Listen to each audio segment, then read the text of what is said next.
And now we want to move into weather and bring in our guy Troy Bridges here to talk about what's coming up this weekend. And while we do that, let's bring in some pictures here. We have some beautiful video from Rodney Cook Senior Park in Atlanta's Vine City. This is from photojournalist AJ Willen.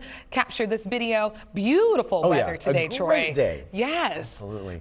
So we'll expect basically the same thing tomorrow. Yes, but we are going to see a few additional clouds tomorrow, and then rain chances roll in late in the day on Sunday. Okay. So not a total washout. Okay, but we need the rain, we so do need I'm it. just going to channel that energy. Yes, and we are going to get it late Sunday and for Monday, all associated with a big area of low pressure. We've been talking about that high pressure over the past few days, that sinking air. Now the opposite effect, as we're going to have lift in the atmosphere. You see all of that white that I'm standing on top of. This is a big storm system over the middle of the country, over Arkansas, Oklahoma, and Texas, that will eventually push into Georgia. It will weaken when it moves here, but you can already see some of those clouds starting to build in as that low pressure starts to develop. Again, bringing a chance for some storms as that lift happens in the atmosphere out west of us, and then as it moves closer to North Georgia, it will start to weaken a bit, but it will bring us some rain, even the chance for a couple of heavier downpours as we head into the day on your Monday. We're going to be tracking that very carefully, but taking you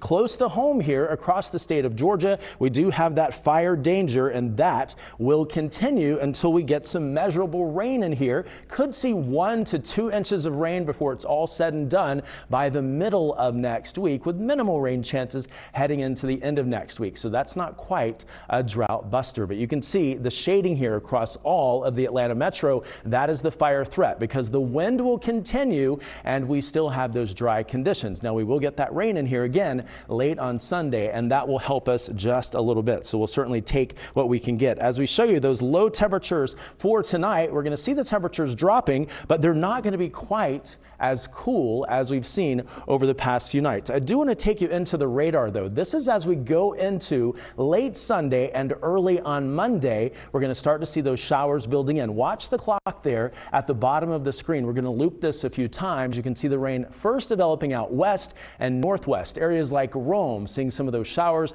with some heavier downpours. Again, late Sunday around 7, 8 o'clock Sunday night, and then beginning to push through, and then through the day on Monday, tracking that chance for rain. So high temperatures as we go through the day tomorrow, a little bit warmer than we have been as we talk about temperatures in the 70s for most of us, 72 in Atlanta for the afternoon high, but one more warm day before we track those changes. So tomorrow, breezy conditions, that fire threat continues, a high of 65, a temperature of 65 by noon, and then by 5 p.m. we go to 72 degrees. Notice the next 7 days though, we are going to track that front with those rain chances. So we're calling it a next weather alert day on Monday, and that's mainly because of the rain. We haven't had rain in a while, so that oil is going to rise on the roadways and lead to slick spots for the morning commute on Monday as well as the afternoon. But look at that high on Monday. After 72 tomorrow, only going to 58 degrees for the high Monday, staying in the upper 50s, close to 60 across the board through the end of the week. And there's Friday up to 63 on Halloween. Jobina, back to you.